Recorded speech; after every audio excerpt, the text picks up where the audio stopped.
Hi everyone. I'm going to read Chapter 2 of Mysteries According to Humphrey. The Case of the Missing Misses.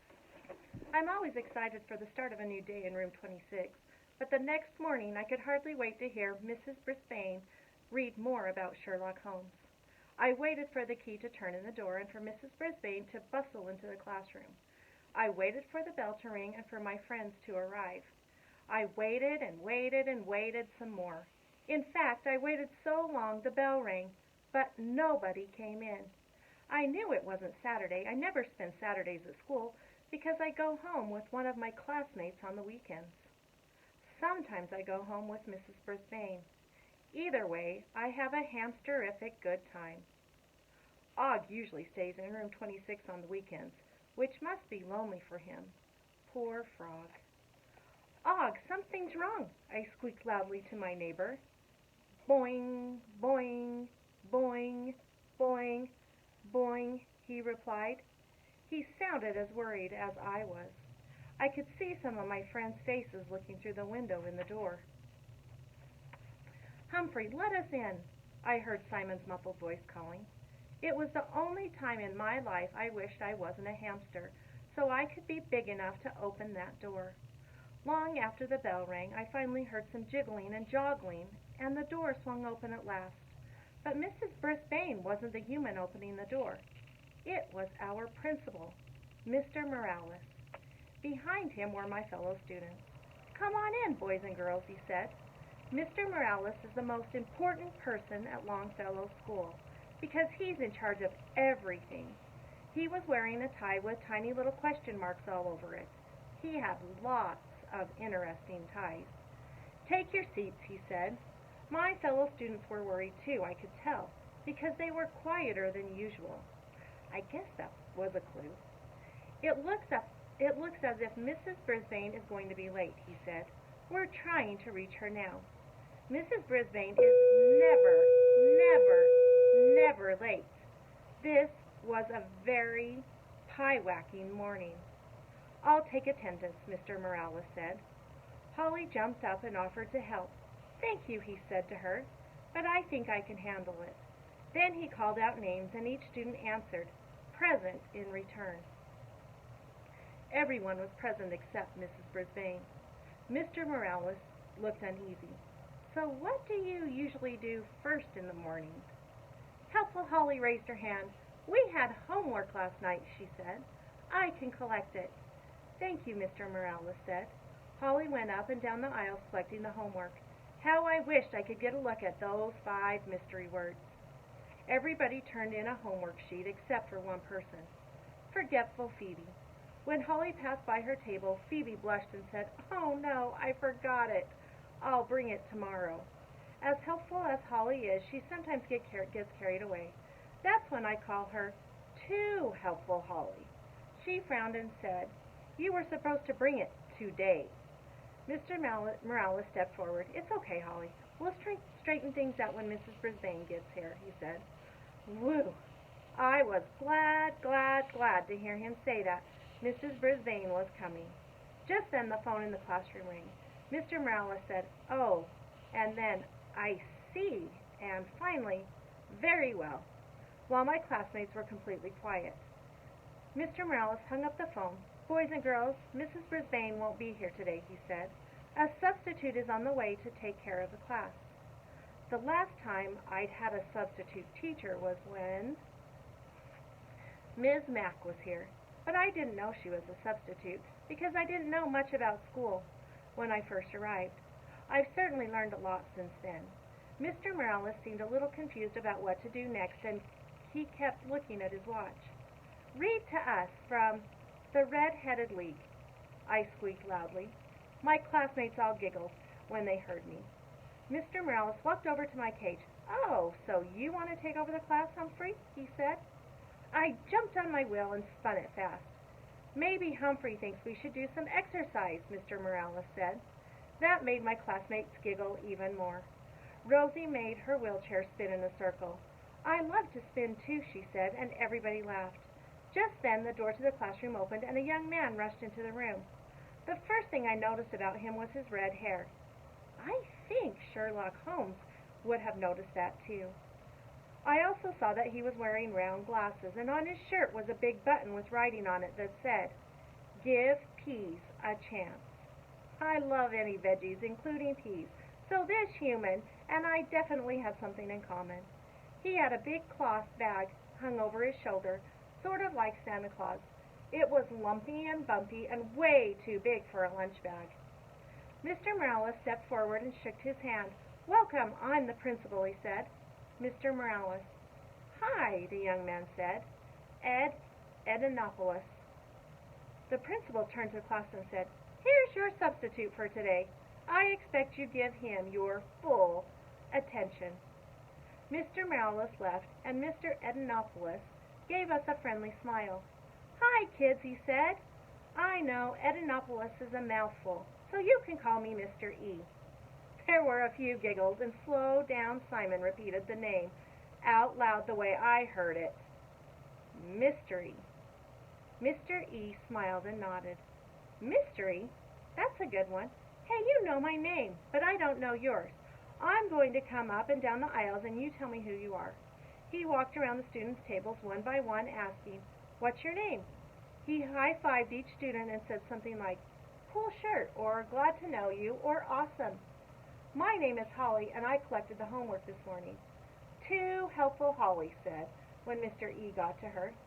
It was our mystery word sheet. I put it on the teacher's desk. Only one didn't get it turned in. Thanks," Mr. E said. "I'm Sophie, and I really like your pin. I like to wear pins with sayings, too." "Stop talking," Sophie said. "Do you remember where you got it?" Mr. E didn't remember where he got it. Sophie kept on talking until he said, "I think I'd better give the rest of the class a chance." He moved on to the next table. "I'm Thomas T. True," Thomas said. "My dad's a detective, like Sherlock Holmes." "Not, I heard just Joey mutter." Mr. E turned to the class. "What's the problem?" he asked. "He told me that his dad's an airline pilot," just Joey said. "So?" Thomas said. "He can be both." "He told me that his dad's a ship captain." Small Paul grumbled. Mr. E just laughed. "Sounds like a talented father." Then he moved on again. When he got to my side of the room, he finally noticed Og and me.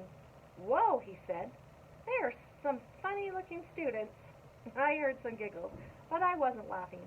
I can see how you might call Og funny-looking, but not a handsome, golden hamster like me. Mr. E leaned in and looked right at me. "What's its name?" "Humphrey," I squeaked loudly.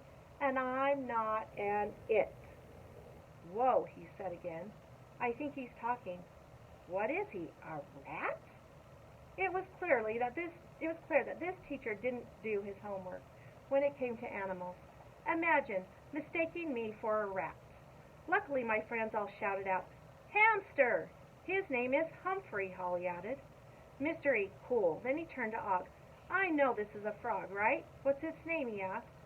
Boing, boing, boing. Og twanged out loud. He probably doesn't like being called an it either. "His name is Og," Rolling Rosie explained. "Og the frog," Mr. E said. I like it. He was quiet for a few seconds as he looked around the room. "You know, I was still sleeping when I got the call to come over here, so I don't know what your teacher's plans were today," he said. "Why don't you tell me what you want to do?" My friends looked surprised. I'm sure I looked surprised too. Hurry Up Harry waved his hand and Mr. E called on him. "I'd like to go home," he said. Everybody laughed. It was a funny thing to say, but I don't think Mrs. Brisbane would have laughed. "I understand," Mr. E said, "but I don't think that's going to happen. Hey, I know. Why don't we sing a song to help me remember your names?" Everybody seemed to like the idea of a song. I was amazed at what happened next. Mr. E pointed at a student. The student stood up, said his name, and then the teacher made up a little rhyming song with the name. He took parts of each name and added things to it like Banana Fana and Fee-Fi-Fo. After a few names, the whole class joined in. The song made my friends giggle, but it was very confusing to me. And he finished the whole class. Rosie raised her hand and asked After he'd finished the whole class, Rosie raised her hand and asked if they could do my name. I can't remember, but it ended with Fee-Fi-Mo-Mumphrey. Humphrey. Bumfrey, Mumphrey, Fumfrey. Whoa! How was that going to help him remember our real names? Og's name sounded even stranger. Bog, Fog, Mog. I don't know what Og thought, but I was in a bit of a fog myself. I was still thinking about Mumphrey and Mog when the bell rang for recess. As soon as my classmates were gone, Mr. E picked up his big sack and looked inside. "Let's see," he mumbled. "What's next? Maybe this." He glanced over at Og and me and chuckled. "I don't know why I'm talking out loud when I know you can't understand me." Og piped up first. "Boing, boing." "You are wrong, wrong, wrong," I squeaked, wishing with all my might that Mr. E could understand me. He didn't notice. He was too busy rummaging around in that big cloth sack. Suddenly he stopped and smiled. "Okay, I've got it. That's all," he said. I thought I'd pretty well figured out humans in my time as a classroom hamster so far, but Mr. E was a real mystery to me. When my friends were back in their seats, Mr. E announced that it was time for math. Some of the students groaned until the teacher reached into his bag and pulled out a basketball. "We're going to play a game," he said. "It's called basketball." My friends looked puzzled. I didn't blame them. "Of course, we could just have a math quiz," Mr. E said, "if you'd like." "No," the students all yelled. "Basketball!" Mumphrey, Mog, basketball, all mystery words. I was learning a whole new language today. First, Mr. E threw the ball to slow down Simon.